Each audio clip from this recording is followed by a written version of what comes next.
If you've come here looking for cheap drams, then you've come to the right place. Welcome back, Dram fam, to the Whiskey Diary. I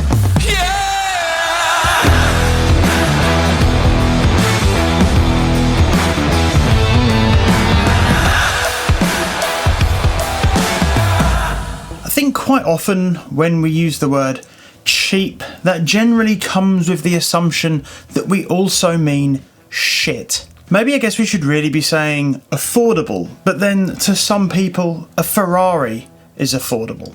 Maybe we should say generously priced. Either way, I've talked about Master of Malt before. I've talked about their independent bottles on this channel before. I've even covered a handful of them, and that is exactly what we're talking about today. As usual, for disclosure, this is not an ad. I've not been paid by Master of Malt. In fact, I doubt I'm even on their radar from a business perspective. I'm just a massive fan of their whiskey. So as you can imagine, when Vin reached out to me and said, by the way, did you know there's an 11-year-old Linkwood currently on Master of Malt under their own independent bottling, 35 quid, I had to go and check it out. Well, whilst I was there, I may have found another couple of bottles which piqued my interest, namely a 10-year-old Secret Speyside and a 9-year-old Secret Highland.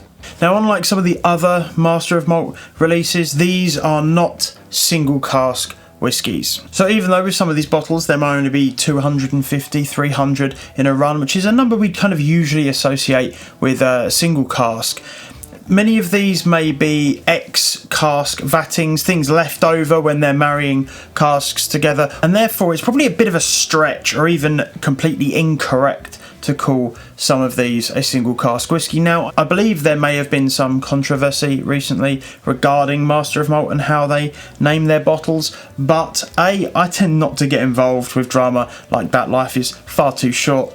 And secondly, I don't much care because it seems that they have fixed the problem. So as far as I'm concerned, that's all dealt with. But probably the most insane and interesting thing about all of this is these 3 bottles cost me a total of £88. Now, the other thing to probably address here is that 2 of these bottles are from secret distilleries. Namely, they just haven't got the distillery that made the liquid on the bottle. Some people may think this is gimmicky. Some people may think this is fun. Some people may think it's to cover up some nefarious, shady goings on behind the scenes. As far as my opinion goes, I think it's fantastic that it brings discussion to the table. It brings a bit of intrigue and interest to whiskey. It gives you something to talk about. But most importantly, if it means that for whatever reason I'm getting good quality whiskey into my glass for less money, I'm all for it.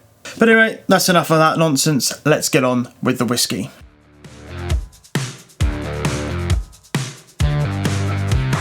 Now, first up, we have got to the 10-year-old Secret Speyside. This is bottled at 40%. It is, of course, a 10-year-old. It is from a marriage of cask, i.e. it's not from one specific type of cask. It's from a number of different types of cask. Still one distillery, still a minimum of 10 years old, just lots of different cask types.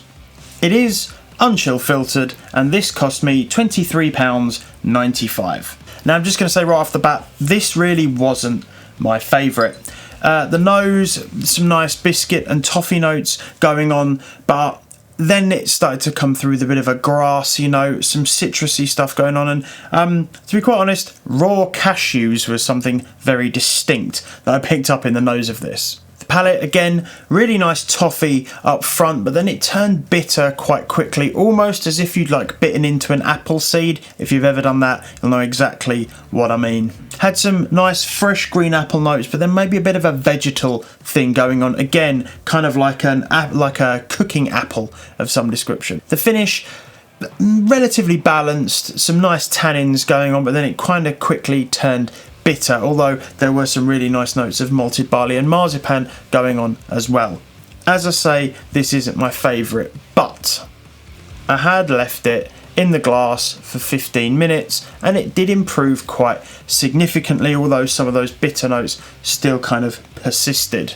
To be fair, I've drunk a lot worse for a lot more money, and if you're someone that's into their mixing, their cocktails, or likes a hot toddy, this is almost certainly going to be more for you. It is probably just worth noting I am not going to write this off just yet. I've had plenty of bottles that I've really not liked. They've had some off notes, some bitter notes, some astringency, and I've kind of worked my way through about a third of the bottle and thought, no, I can't do this, I'm just not interested, and it's gone back on the shelf. Lo and behold, 6 months later, I pick it up, pour a dram from it, and I'm like, oh, that's completely different. So I'm not going to write it off. I just maybe think that this isn't 100% for me, but at £23 I'm not really that gutted.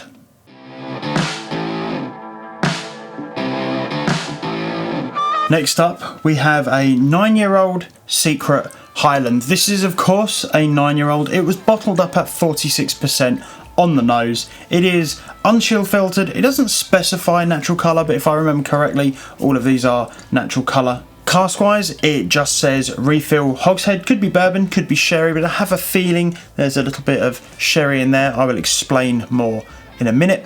And this cost me the princely sum of £29.95. This is a very, very different whiskey to what we had before. On the nose, toffee, spiced apple, lemon drops, a really nice dose of vanilla as well. It smells like a much more mature nose. Despite it being younger, this instantly comes across as a far more refined whiskey. On the palate, it's like a double hit of both fudge and dessert wine. It's got like a sticky, sweet grape and lemon juice thing that hits, but at the same time there's like a really nice like dark brown sugar note. I guess when you kind of put the two together, that's more of those lemon drops that we had on the nose. It really does taste like a kind of sweet, lemony grape candy. Finish wise, this is where my sherry suspicion comes in. It's got a really nice like red currant jamminess, a little bit of a spicy thing going on the tail end. This is a really, really nice whiskey, even more so when you take into account the fact it's about £25. I would easily say that this was a £45 whiskey, easily put it up against some of the much more well-known bottles on my shelf which sit around that £45 mark. Do I care who made it? Well, maybe a touch. But to be honest, I'm actually quite looking forward to the conversation that's going to come up about this one, comparing it to some of the other bottles on my shelf to see if we can nail down exactly who made it. But to be quite honest, if I never know, I'm not really that fussed, because at the end of the day, it's £30 very, very well spent.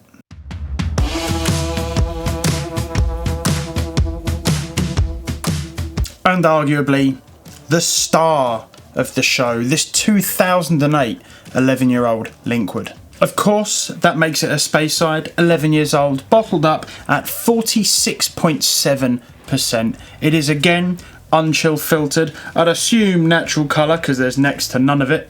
Once again, cask type, refill hogshead, but this cost me £35. This was £34.95. On the nose, it's like boiled sweets, just generic, artificially fruit flavoured boiled sweets.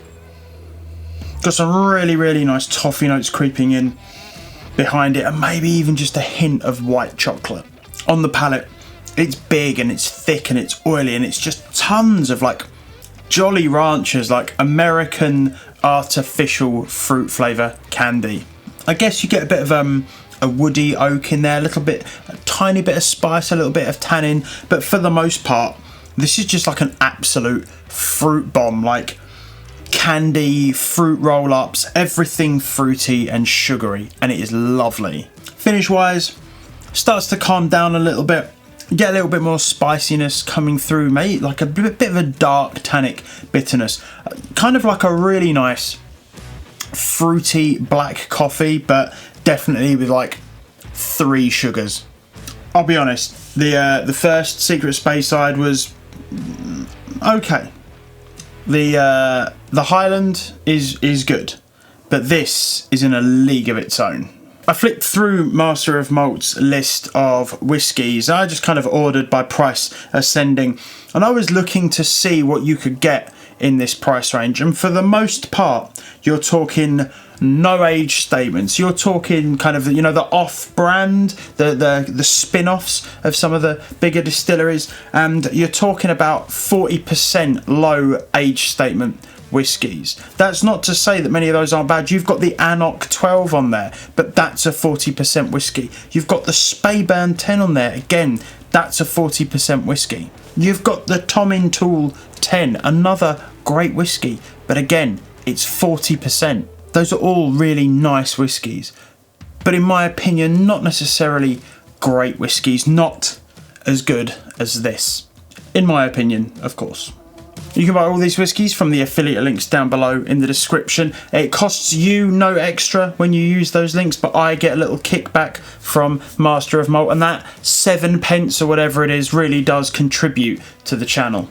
If they're gone by the time you get there, then I wouldn't worry too much. Click through there, sort by price ascending, pick yourself a budget, because there is pretty much, well, for the most part when I've been on there, pretty much something for everyone's price bracket, and for the most part I've been generally pretty impressed with what they've got to offer. But anyway, that's enough from me. Thank you all very much for watching, and an extra special thank you to all of my patrons over on Patreon that help me pay for all of these whiskies so that I can review them. Let me know down in the comments below if you're planning on buying any of these, and if you've tried any of the other Master of Malt bottlings and what you think of them. And on that note, Slàinte mhath.